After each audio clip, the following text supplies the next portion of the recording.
Si Jenica, 32 anyos. Isang businesswoman, maganda, sexy, maputi at makinis. Halos nasa kanya na ang lahat. Marami siyang paupahan sa iba't ibang lugar. May mga store, hardware at iba pang negosyo. 6 na taon na sana silang kasal ng asawa niyang si Dennis. Pero sa kasamaang palad, 4 na taon mula nang sila ay ikasal, sa makabilang buhay ito. Isang pangyayaring hirap pa rin siyang tanggapin hanggang ngayon. Hindi sila nagkaanak dahil halos nasa barko lang din ito noon. Mas matanda kasi si Dennis sa kanya ng 10 taon.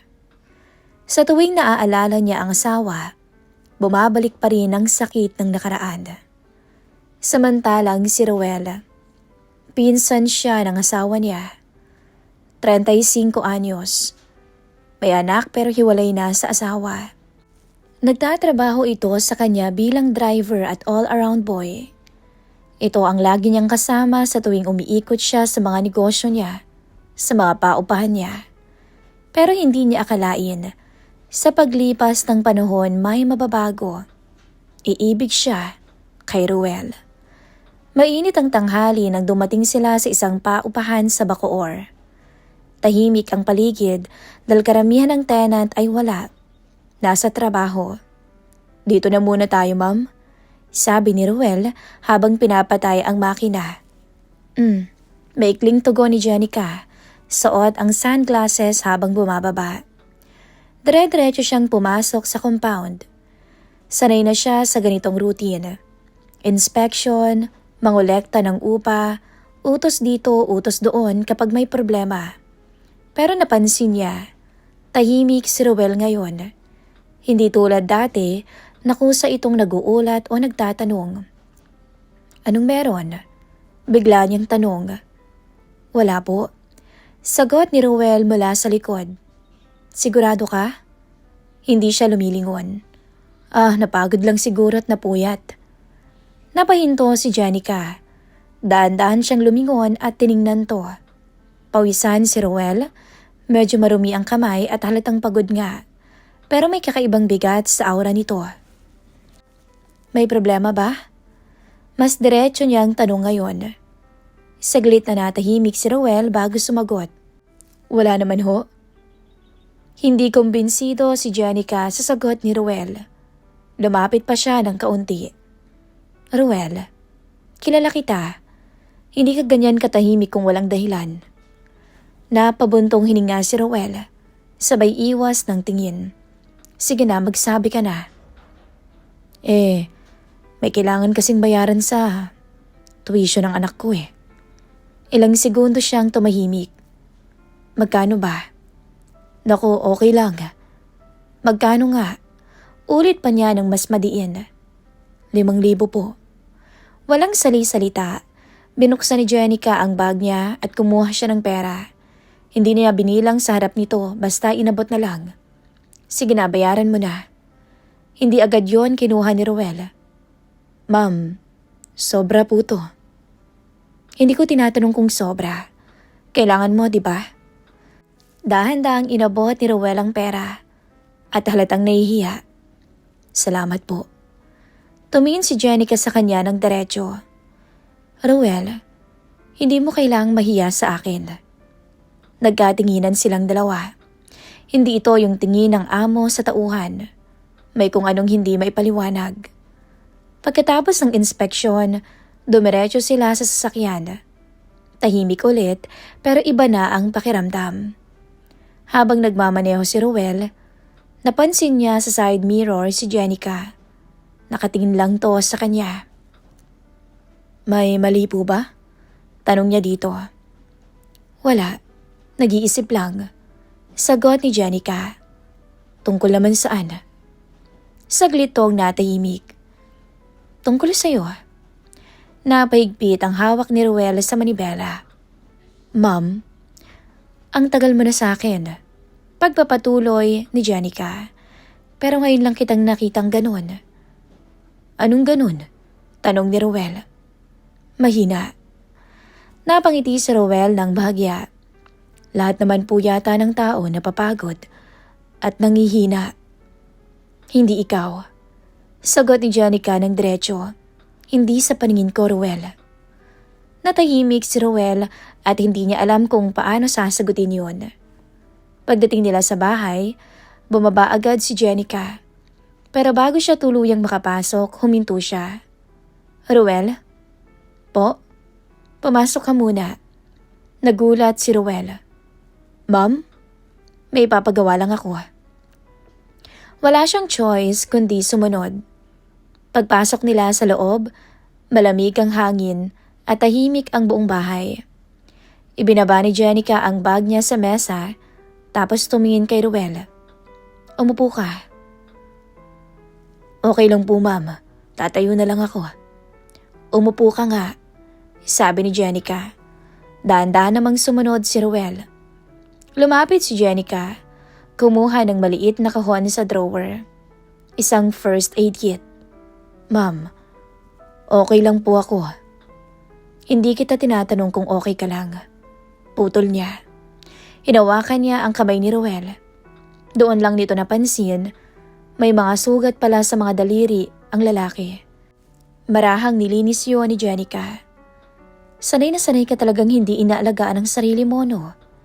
Sabi ni Jenica habang nilalagyan to ng gamot. Ganun po talaga. Hindi pwede yung ganun. Saglit tong tumingala. Magkalapit sila. Napalunok si Ruel. Ma'am. Pero hindi agad bumitaw si Jenica. Sa halip, lalo pa niyang hinigpitan ng bahagya ang pagkakahawak sa kamay ni Ruel.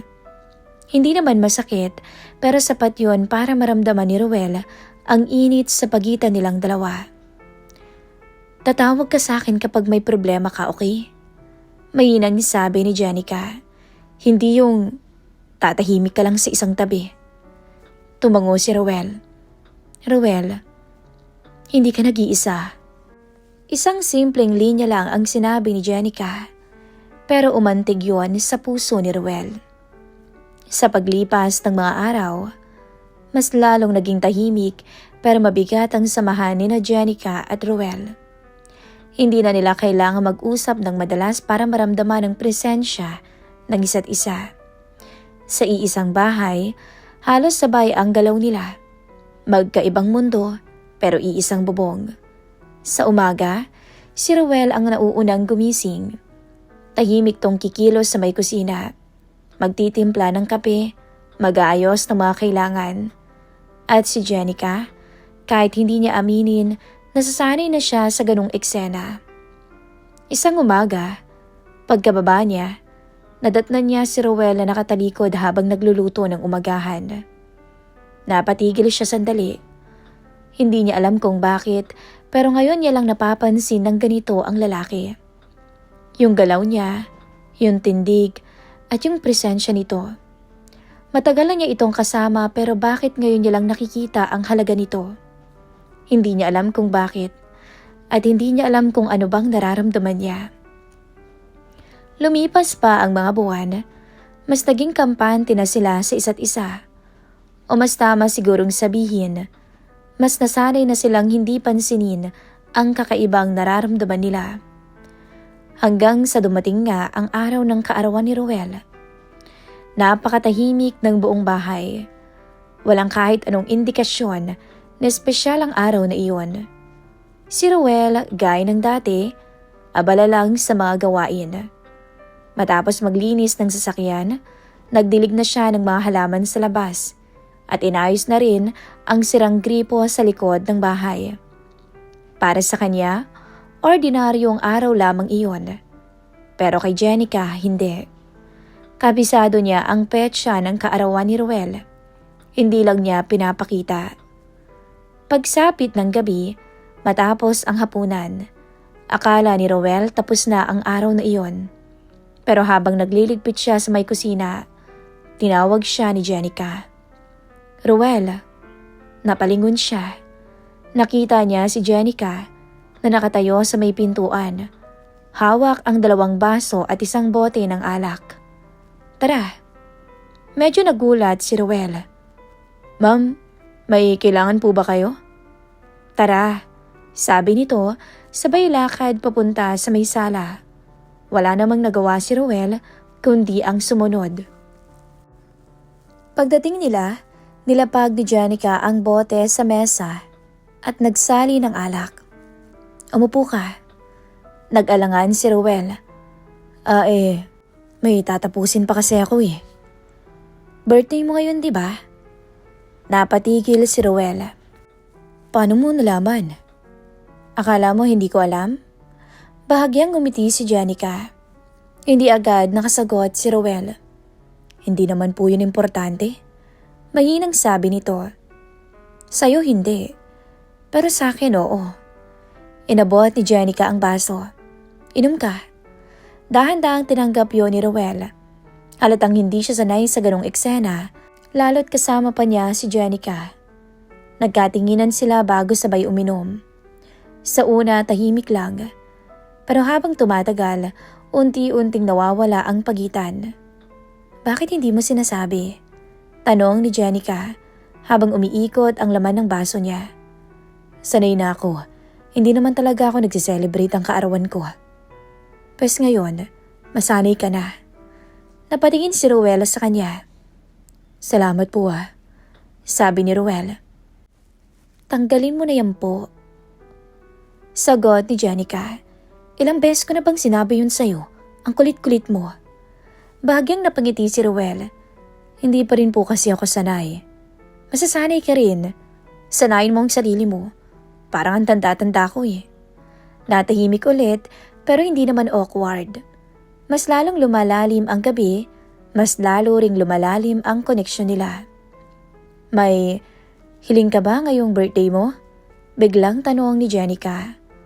Wala naman. Okay na ako. Sagot ni Ruel. Sigurado ka?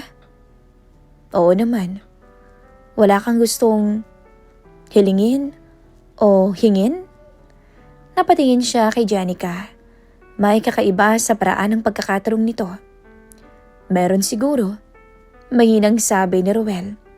At ano naman yun? Sagot ni Janica. Hindi agad sumagot si Ruel. Uminom muna siya bago tumingin ulit.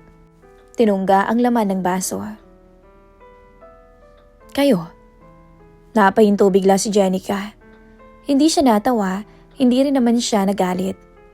Tinitigan lang niya si Ruel. Lasing ka na ba? Tanong niya pero mahinang boses. Hindi pa. Kaya nga nasabi ko sa iyo yun eh. Sagot nito. Biglang tahimik ang paligid. Biglang bumigat ang hangin. Mahirap yata yung sinasabi mo. Sabi ni Janica. Alam ko. At pwede ka ring mawala ng trabaho dahil dyan. Alam ko rin. Pero mas okay na yun kaysa naman magsinungaling ako. Hindi agad nakasagot si Janica. Sa halip, dahan-dahan niyang nilapag ang baso. Tumayo siya at lumapit kay Ruel. Hindi naman umatras ang lalaki at hindi rin umiwas. At kailan naman nagsimula? Tanong ni Janica. Hindi ko alam. Sagot ni Ruel. Basta isang araw. Hindi na kayo katulad ng dati sa paningin ko. Anong ibig mong sabihin? Hindi ka asawa ng pinsan ko sa paningin ko, kundi isang babae na nangangailangan ng kasama, pag-aaruga at pagmamahal. Halos pabulong na sabi ni Ruel, pero malinaw yun. Napatitig si Janica sa kanya. Sobrang lapit na nila sa isa't isa. Ruel, mahinang sabi ni Janica. Hindi alam ni Janica ang sasabihin dahil nitong mga nakaraang araw, ganun na rin naman ang nararamdaman niya. Hindi niya rin alam kung kailan nagsimula. Basta pagkagising niya, iba na ang nararamdaman niya. Pero ngayon, parang sigurado na siya na umiibig din siya kay Ruel. Isang damdaming hindi niya akalaing uusbong sa pagitan nilang dalawa. Sa puntong yun, tuluyang nawala ang natitirang distansya sa pagitan nila. Dahan-dahang tinaas si Janica ang kamay niya at hinawakan ang matipunong braso ni Ruel. Birthday mo ngayon. Kaya may regalo ako sa'yo. Wika ni Janica kay Ruel. Napalunok naman ang lalaki. Hindi ko alam kung tatanggapin ko pa ba yan. Alam mo namang nahihiya na ako. Marami ka ng tulong na naibigay sa akin, pati na rin sa anak ko. Hindi kita tatanungin kung tatanggapin mo o hindi. Pero sigurado ako, Ruel, hindi ka makakatanggi. Mahinang sabi ni Jenica na unti-unti nang kinakalas ang lahat sa kanya. Hanggang sa tumambad kay Ruel ang kabuoang ganda niya. Nanlaki ang mga mata ni Ruel at hindi makapaniwala. Anong ginagawa mo? Ito. Ito ang regalo ko sa'yo. Na-check na di mo makakalimutan. Nagkatitigan silang dalawa. 1 segundo, 2, 3. Hanggang sa lumapit si Jenica. Kaya mo ba akong tanggihan? Muling sabi niya. Umiling si Ruel. Sa ganda mong yan. Mukhang malabo. Lalo't matagal na kitang iniibig. Matagal na kitang hinahangaan, Jenica. Kaya nga kahit kailanman ay hindi ko naisipang umalis sa tabi mo para naaalagaan kita. Alam ko kung gaano kakalungkot mula nang mawala si Dennis. Napangiti si Jenica. Noon ay hindi ko yun napapansin. Pero nitong mga nakaraang buwan, hindi ko alam kung bakit napapatitig ako sa Ruel. At ngayon ko lang din napagtanto. Baka nga mahal na rin kita. Hinalikan ni Jenica ang labi ni Ruel. Tumugon naman si Ruel. At sa paglalapit ng labi nilang dalawa, tuluyan na silang nakalimot. Nagtampisaw na sila sa sarap. Sarap na sila lang ang makakapagbigay sa isa't isa. Sa tagal na walang nakasalo sa kama si Jenica, napapapikit siya noon sa labis sa tinatamasa.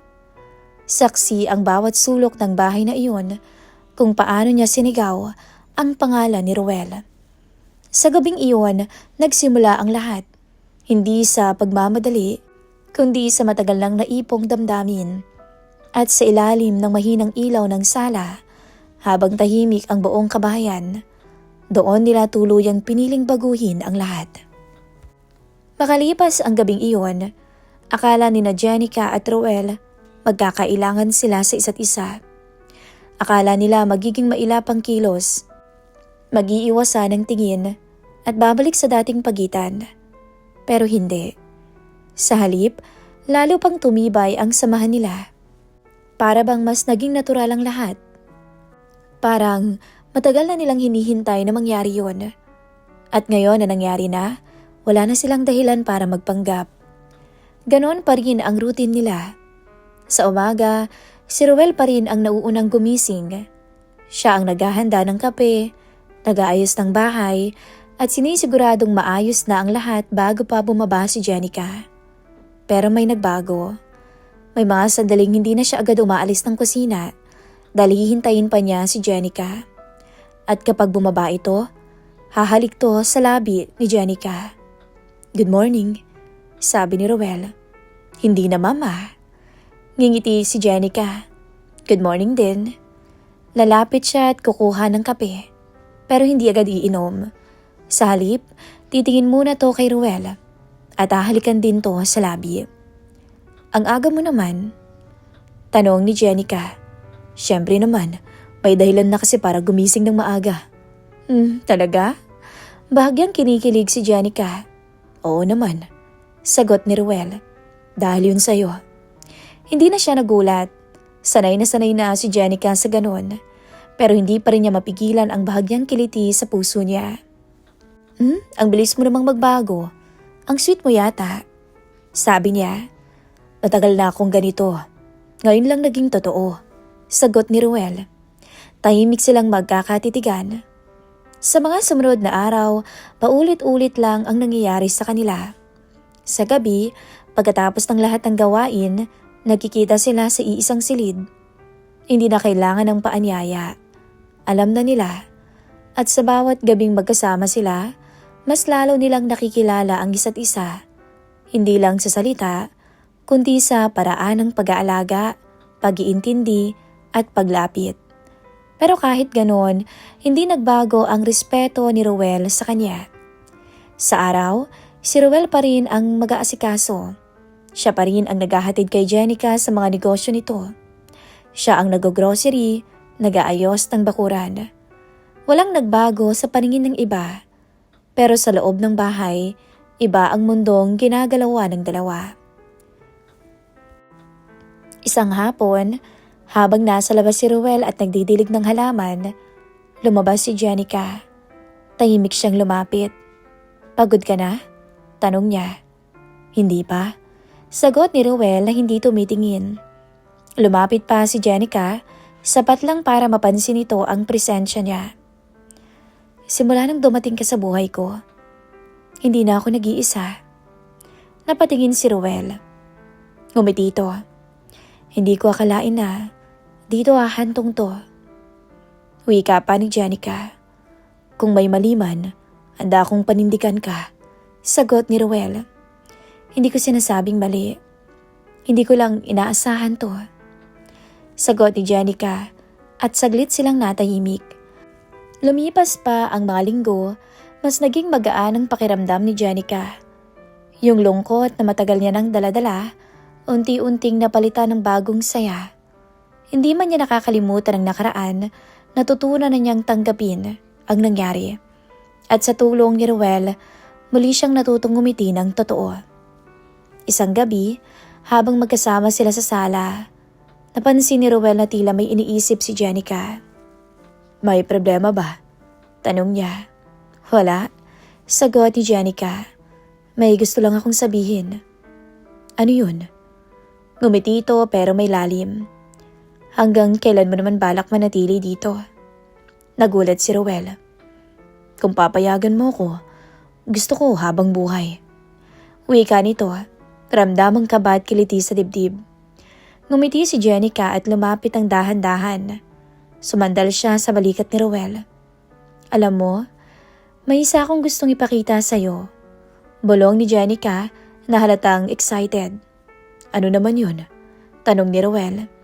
"Hintayin mo na lang," sagot ni Jenica habang marahang hinaplos ang braso niya. Ramdam ni Ruel ang init at lambing sa bawat haplos ni Jenica. Maraan silang naglakad patungo sa guest room. Bago pa mabuksan ni Jenica ang pinto, bahagyang sumandal siya sa balikat ni Ruel at humaplos. "Sigurado ako matutuwa ka sa makikita mo," bulong ni Jenica na halos pabulong. Binuksan niya ang pinto at doon bumungad ang isang sorpresa. Naroon si Axel, ang anak ni Ruel. Nakatingin sa kanila, nakangiti at kumakaway. Sumigaw ang bata. Tumakbo ng diretso kay Ruel. Hindi makapaniwala si Ruel. "Anak," bulong niya. Hawak ang dibdib sa sobrang saya at hindi mapigil ng ngiti. Lumapit si Jenica mula sa gilid. Dahan-dahang yumakap kay Ruel. Hinaplos ang likod nito. "Surprise," wika nito. "Gusto kong magkakasama na tayong tatlo," bulong niya. Habang nakayakap si Ruel sa anak, si Jenica naman ay marahang tinatapik ang likod niya. Ramdam na ramdam ni Ruel ang saya. Sabik na sabik siya at tuwang-tuwa na makita ang anak niya. "Napakasaya ko. Hindi ko to inakala," bulong ni Ruel, bahagyang nanginginig sa tuwa. "Ako rin," sagot ni Jenica. Lumapit at marahang hinalikan ang labi niya. Binuhat ni Ruel ang anak at niyakap to ng mahigpit. "Papa, pwede po ba ako matulog sa tabi niyo?" "Siyempre naman," sagot ni Ruel habang yakap-yakap to at nakatitig kay Jenica. "Masaya ako," bulong ni Jenica, halatang may lambing at kaunting tuksong pinapakita. "Salamat, Jenica," sagot ni Ruel. Napangiti ito at niyakap na rin si Jenica ng mahigpit. Sa gabing iyon, ramdam nila hindi lang ang pagmamahalan, kundi ang bagong simula. Isang pamilya na magkakasama, masaya at punong-puno ng lambing, halakhakan. At habang pinagmamasdan ni Ruel ang dalawang pinakamahalagang tao sa buhay niya, alam niyang ito na ang simula ng buhay na punong-puno ng pagmamahal at saya para sa kanilang tatlo. The end.